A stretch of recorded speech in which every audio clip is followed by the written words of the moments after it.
अयोध्या की दोपहर अब शाम की तरफ आगे धीरे धीरे बढ़ने लगी है और इसके साथ ही दीपोत्सव की तैयारियां अपने आखिरी चरण की तरफ भी बढ़ रही हैं।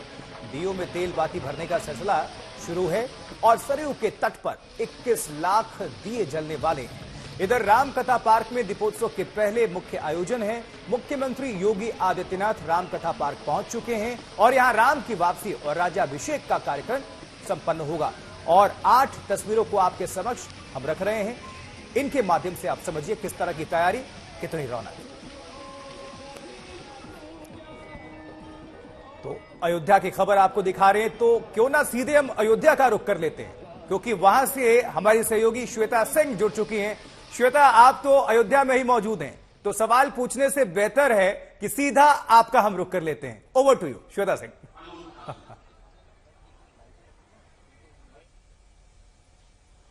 आशुतोष, देखिए यहाँ पर मुख्यमंत्री योगी आदित्यनाथ पहुंच गए हैं। उनका हेलीकॉप्टर यहाँ पर अब से बस कुछ मिनटों पहले ही आया है। मैं रामकथा पार्क में इस समय हूँ और यहाँ पर अब राम जी, सीता जी और लक्ष्मण जी आएंगे पुष्पक विमान के साथ, यानी एक हेलीकॉप्टर में सवार होकर आएंगे।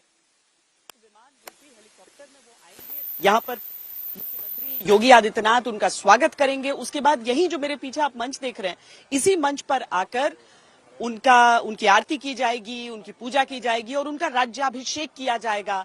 जिसके बाद मुख्यमंत्री कुछ देर के लिए यहाँ पर लोगों को संबोधित करेंगे और उसके बाद यहाँ से वो सरयू तट की ओर प्रस्थान करेंगे। वैसे अगर हम समूची अयोध्या नगरी को देखें तो सरयू नदी की तमाम धाराएं अलग अलग क्षेत्रों में निकाली गई हैं और इस बार 21 लाख का टारगेट है। वैसे पहले साल से मैं हर साल यहाँ पर आ रही हूँ जब से दीपोत्सव का आयोजन होता है। जब 1 लाख दीपों का टारगेट रखा गया था उस समय भी लगता था कि ये कैसे संभव हो पाएगा, लेकिन देखिए 7 सालों में 1 लाख से 21 लाख के कीर्तिमान तक पहुंच गए हैं और उससे कुछ ऊपर ही दिए प्रज्वलित किए जाते हैं, उससे कम नहीं होता है। आशुतोष, बरस दर बरस मैंने ये देख लिया है। तो आज की भी यही बात है। हाँ, लोगों के मन में यह सवाल उठता है कि इतने दीपक, मतलब जहां पर लग रहा था कि शायद 1 लाख दीपों के लिए ही जगह पर्याप्त न हो, वहां पर 21 लाख दीप कैसे? तो हमारे सहयोगी जो यहाँ पर हैं बनवीर सिंह, उन्होंने बताया कि दरअसल 51 घाट इस बार चिन्हित कर लिए गए हैं। 51 घाट हैं जहां पर दीपों को प्रज्वलित किया जा रहा है और जहां पर मैं खड़ी हूँ रामकथा पार्क के साथ ही यहाँ भी सरयू नदी की एक धारा निकलती है जिसके किनारे पंक्तिबद्ध वो सभी दीप रख लिए गए हैं। चूंकि बारिश हो गई थी इस वजह से, यानी सिर्फ दिल्ली में बारिश नहीं हुई है, यहाँ अयोध्या नगरी में भी श्री राम के आगमन से पहले यहाँ पर बरसात हुई है खूब। मौसम बहुत सुहाना हो गया है और यहाँ पर लेकिन तैयारियों में थोड़ी सी तो दिक्कत हुई, क्योंकि वो दियों में तेल डालकर और दियों को जो फुलाकर सुखाकर रखा जाता है तो थोड़े गीले हो गए, इसलिए अभी सारे वॉलंटियर्स इसका ख्याल कर रहे हैं। आशुतोष, श्वेता, ऐतिहासिक धरोहर है, ऐतिहासिक नगरी है, पवित्र सभी का आस्था है। जो भी हिंदू धर्म में आस्था विश्वास रखते हैं, प्रभु श्री राम में रखते हैं। अब ये जो कुछ भी हो रहा है ये सिर्फ हिंदुस्तान के लिए नहीं बल्कि पूरे विश्व भर में जितने भी राम भक्त हैं, अनुयायी हैं, क्या एक यहां से संदेश जा रहा है? क्योंकि बहुत सारे देशों के डेलीगेट्स भी आ रहे हैं और वहां से कलाकार भी आ रहे हैं, तो जो भी ये मंचन होता है, जो भी चीजें जा रही हैं बाहर, तो वो दुनिया को क्या एक मैसेज दे रही है?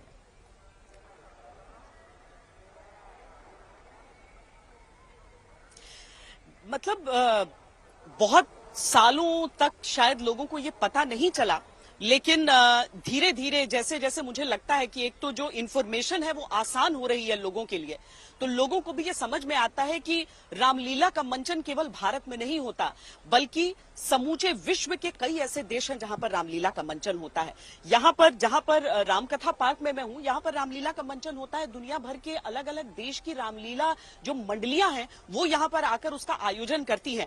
आज भी जब दीपोत्सव एक और सरयू तट पर होगा, यहाँ पर अलग अलग देशों की रामलीला मंडलियां रामलीला का आयोजन करेंगी। और आशुतोष, मैंने कई देशों में जाकर देखा, सबकी रामलीला में कोई ना कोई फर्क होता है। जैसे नेपाल की जो रामलीला है वो सीता जी की विवाह के साथ ही समाप्त हो जाती है, वो उसके आगे का दुख नहीं देखना चाहते हैं। इंडोनेशिया में जो रामलीला का आयोजन होता है उसमें भी बहुत सारे कई कहानी के हिस्सों में आपको परिवर्तन दिखेगा। तो यहाँ पर रशिया से लेकर इंडोनेशिया तक हर जगह की टीमें हैं और दुनिया को ये संदेश भी पहुंचा रही हैं। आशु, बिल्कुल। और हम देख रहे थे आपकी रिपोर्ट, हम दर्शकों को दिखा रहे थे, तो तमाम जो कलाकार हैं उनका एक तरह से पूरे अयोध्या में जमघट है, वो हर जगह नजर आ रहे हैं। राक्षस मंडली भी हैं, भाई देव हैं तो दानव भी हैं, बैलेंस सब कुछ चल रहा है, तभी प्रभु श्री राम को अवतार लेना पड़ा। किस तरह से उत्साहित हैं ये कलाकार और जो वॉलंटियर्स हैं, प्लस जो और लाखों लोग वहां पर पहुंच रहे हैं धीरे धीरे करके सब देखने के लिए, तो कितना हर्ष तरंग उमंग उनमें नजर आ रहा है।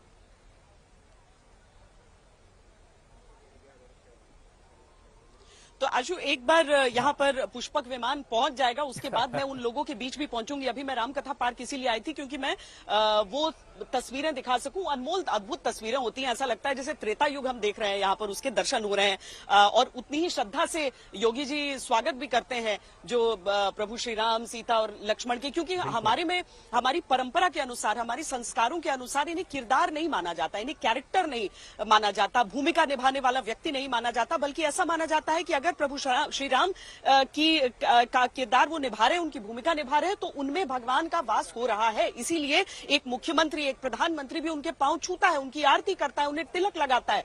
तो ये सारी चीजें हमारे संस्कार का हिस्सा हो जाती हैं और आज भी यहाँ पर रहेगा। लेकिन वाकई बाहर देखिए, आपको राक्षस भी, जितने भी राक्षसों की वेशभूषा में जो लंकेश की जो सेना है, वो भी यहाँ पर आकर तो श्री राम के अयोध्या लौटने का ही जश्न इस समय मना रही है। अभी कुछ ही देर में आशुतोष, बहुत अद्भुत वो तस्वीरें हो जाएंगी जब वो पुष्पक विमान यहाँ पर आता है। पहले साल मुझे याद है कि जब ये हुआ था, उस समय जब साथ में पुष्प वर्षा चल रही थी, एकदम अलौकिक नजारा था। धीरे धीरे लोग समझने भी लगे कि अब इसके बाद ये होगा, इसके बाद ये होगा। प्रधानमंत्री आए थे उस साल, काफी कुछ परिवर्तन देखने को मिला था। इस बार सुरक्षा उतनी अधिक नहीं है, लेकिन हाँ, व्यवस्था आपको साल दर साल परिवर्तित होती नजर आ जाएगी। लेकिन और भीड़ भी, जो लोग आ रहे हैं देश के अलग अलग हिस्सों से आ रहे हैं, लोगों को लग रहा है कि अगर होली देखनी है तो मथुरा बरसाने उस क्षेत्र में अगर जाते हैं, तो दीपावली का त्योहार मनाने अयोध्या जरूर आना है कम से कम अपने पूरे जीवन में एक बार।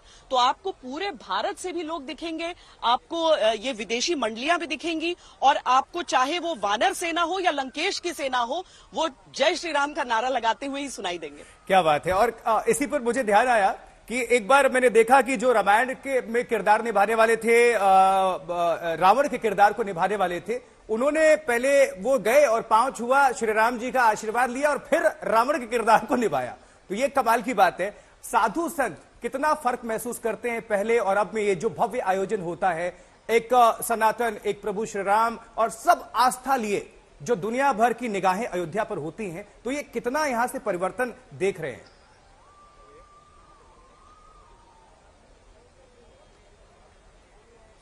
परिवर्तन तो बहुत जमीन आसमान का परिवर्तन हो जाता है। यही रामकथा पार्क को हम अगर आज से पहले याद करें, एक दशक पहले से याद कर लें, तो ऐसा नहीं था। मुझे याद है, मैंने वो रिपोर्ट भी की है, जहां पर जो कथावाचक थे वो सब बहुत दुखी रहते थे कि अब हमारी जो कला है वो उसका अंत हो रहा है, अब इसके आगे कुछ नहीं हो सकता।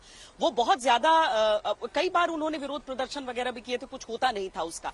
लेकिन देखिए, जैसे एक ओर श्री राम लला मंदिर का निर्माण जन्मभूमि पर हो रहा है, और उसके साथ साथ ये सारी जो नगरी है वो समूचे विश्व में विख्यात होती जा रही है। वैसे तो पहले से विख्यात थी, क्योंकि अयोध्या एक ऐसी नगरी है हूबहू उसी नाम पर दुनिया में और भी अलग अलग नगरियों को बसाया गया है।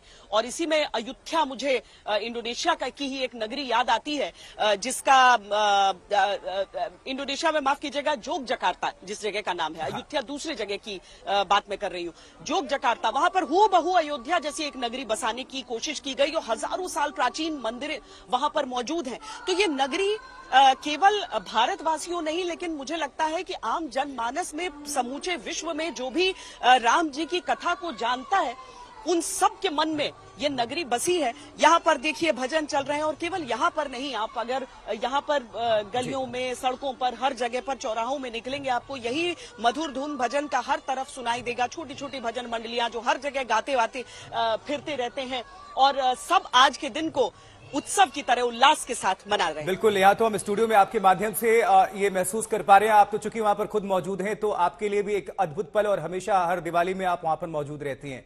आपके माध्यम से तमाम दर्शक भी अपडेट हो रहे हैं। हर तस्वीरों को पहुंचाने और जानकारी साझा करने के लिए बहुत शुक्रिया श्वेता आपका।